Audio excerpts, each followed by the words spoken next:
I'm going to tell you the truth about music. It's spiritual technology that was invented before this realm was created. And it was taught to men. If you follow the Enoch Genesis 6 narrative, you'll see that a band of rebels took and taught music to men for purposes that were not what it was created for. And you can see, fast forward to modern day, how music is still used to manipulate culture. It's used to influence and keep us all under a spell. Music is witchcraft to an extent when used that way. You're talking about frequencies. Even people in the industry will admit that music is hypnosis. They manipulate frequencies. It's all a science to manipulate and influence and control the world and all the listeners. If you want to go down the rabbit hole, search John Todd, Music Witchcraft. He was a music executive that exposes witchcraft and how music is produced by witches and rituals that are done to records in order to keep the populace under hypnosis and spells.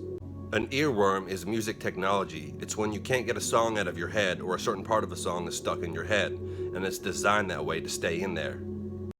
Now, when you're talking about frequency manipulation, and you look back at what solfeggio tones are, or the ancient Gregorian chants, and you realize that the crossing of the barriers of dimensions would happen when certain tones were sung the right way.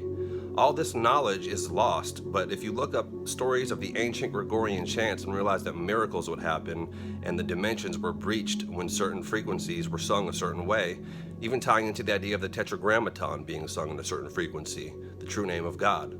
Now, when you look back at ancient Jericho or displays monks have even displayed, you can see how frequency can be used to lift heavy objects or destroy them, which is also my theory on the pyramid.